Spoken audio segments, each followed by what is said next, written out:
Mungkin udah terasa dia lul. Kabar gembira apa nih? Biasa kabar duka cita aja yang kalian bawa. Begini bang, Kampung Belacan nih kan dah nak pemilihan kepala desa baru. Ya Iya Pul? bang, betul. Iya, udah dengar aku. Kenapa rupanya?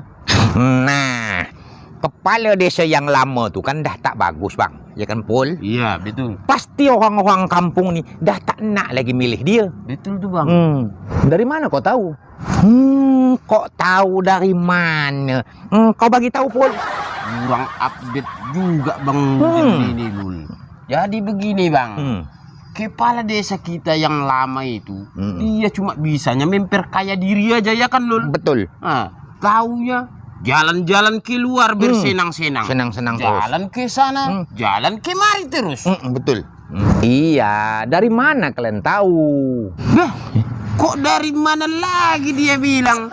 Ya dari kata-kata orang lah bang. Udah itu kan lul. Dengar-dengar lagi bang. Kades itu diam-diam udah kawin lagi dia di luar bang. Kata orang. Terus maksud kalian mau apa? Nah, ini kesempatan baik abang untuk jadi kepala desa ke Kampung Belacan ini bang. Betul bang. Memang dah kebaca otak kalian nih. Pokoknya kalau abang jadi calon kepala desa, tenang saja. Biar kami berdua nih yang jadi tim suksesnya, ya kan Pul? Betul bang. Pokoknya kalau untuk mengalahkan kades lama itu, yang gampangnya itu bang, Kecil aja Pul. kita tinggal ceritakan aja sama warga bang. Keburukan-keburukan dia itu kan lul. Udah pasti orang itu tak mau milih dia bang. Dan semua orang pasti pilih Abang Udin. Udah jelas. Pasti Bang Udin menang jadi kepala desa. Betul. Memangnya siapa yang mau jadi kepala desa? Iya abang lah, siapa lagi? Iya bang. Aku tak mau. Bah, jadi kepala desa kok tak mau? Prul. Kau kira enak jadi kepala desa itu, Prul? Jadi kepala desa itu bukan cuma sekedar jabatan, tapi tanggung jawab sampai dunia akhirat sebagai pemimpin.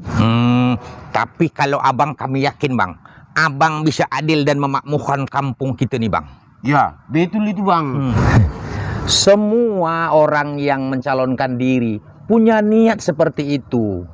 Tapi apakah mereka mampu mempertahankan niat mereka itu di tengah kepemimpinan mereka? Gelombang ujian kepemimpinan itu berat, Prul. Imanku belum cukup untuk menghadapi gelombang besar kepemimpinan itu. Untuk mempertanggungjawabkan tanggung jawab diriku sendiri aja, di akhirat nanti belum tentu selamat.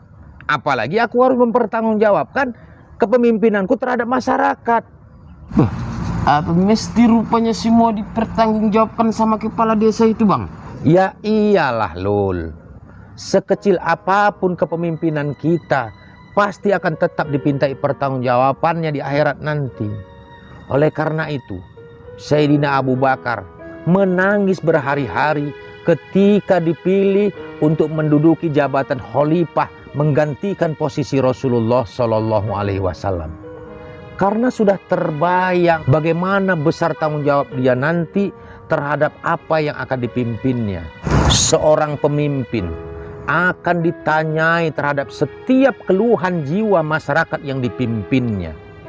Oleh karena itu maka Abu Bakar As-Siddiq pernah cemburu dan mengatakan kepada sebatang rumput, "Wahai rumput, betapa bahagianya engkau karena tidak akan pernah dipintai pertanggungjawaban oleh Allah Subhanahu wa taala.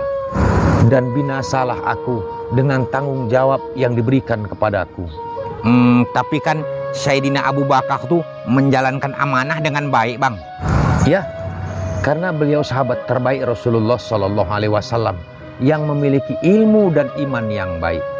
Beliau tak pernah tidur nyenyak untuk memikirkan umatnya. Beliau tak pernah makan kenyang untuk memikirkan umatnya. Tak seperti pemimpin kita saat ini, bisa tidur nyenyak di tempat tidur yang empuk, sementara rakyatnya tidur dalam keadaan kelaparan. Tapi kan pemimpin dapat gaji juga bang. Iya, seorang pemimpin berhak menerima upah dari kerjanya. Tapi sejatinya pemimpin adalah wakil dari rakyat yang mempercayakannya. Bagaimana seorang wakil bisa makan lebih enak dan tidur lebih nyenyak dari yang diwakilinya? Istri Sayyidina Abu Bakar pernah begitu ingin memakan buah manisan. Maka ia meminta kepada suaminya, "Wahai suamiku, aku ingin sekali memakan buah manisan. Bolehkah aku belanjakan sedikit dari upah kerjamu untuk membeli manisan itu?" Maka Sayyidina Abu Bakar mengatakan kepada istrinya, "Wahai istriku, kau sisihkanlah sedikit demi sedikit setiap hari dari upahku. Tapi kau tahu loh, setelah beberapa hari istrinya mengumpulkan dan cukup untuk membeli buah manisan itu, Sayyidina Abu Bakar berkata, 'Wahai istriku, ternyata gajiku melebihi dari apa yang kita makan setiap hari. Maka demi Allah, aku takut mempertanggungjawabkan sisa dari gaji ini, dan aku akan mengembalikan kepada Baitul Mal dan mengurangi gaji kita setiap hari.'" Alamak, kalau sampai kayak gitu, manalah ada yang sanggup, Bang. Betul, Pul. Allah tak menuntut sampai seperti itu, Prul. Tapi paling tidak ada jiwa kepemimpinan dari beliau yang dapat kita contoh. Tidak seperti kepemimpinan sekarang ini, rapat dan memusyawarahkan penderitaan dan kemiskinan rakyat, tapi di hotel dan restoran yang mewah. Bagaimana hati bisa tersentuh dengan kemiskinan dan penderitaan dirasakan oleh rakyat? Untuk tahu dan merasakan bagaimana apa yang dirasakan rakyat, kita harus turun dan dekat dengan rakyat, sehingga kita bisa merasakan kondisi yang sebenarnya, bukan yang dikondisikan. Gagal lagi rencana kita nih nampak, Pul. Iya, Lul. Mau jadi kades pun kita gagal. Mau jadi tim sukses pun gagal juga, Lul. Untuk apa tim sukses, Prul? Kalau pemimpin yang lahir dari rakyat, tanpa tim sukses pun pasti akan dipilih oleh rakyat. Menjadi pemimpin itu dengan terah dan jiwa, bukan dengan harta dan ambisi. Jadi, tak perlu kita saling memburukan dan saling menjatuhkan dan merasa lebih pantas dari yang lainnya. Kalau hari ini kita masih dipandang mulia oleh orang lain, itu bukan karena kita baik, tapi karena Allah masih menutupi aib-aib kita. Kalau Allah buka aib kita masing-masing, maka jangankan orang lain, diri kita sendiri pun akan malu melihatnya. Jadi abang tak ada niat nak jadi kepala desa nih, Bang? Iya, Bang. Gak usah, Lul. Jadi kepala rumah tangga saja aku belum beres. Dah, gak usah mikir jauh-jauh lah. Daripada kita mikir sampai sana, yuk kita keluarkan lembu tuh. Kasihan kelaparan di kandang. Jatuh-jatuhnya jaga lembu lagi kita, Pul. Iya, Lul. Jadi kepala desa udah.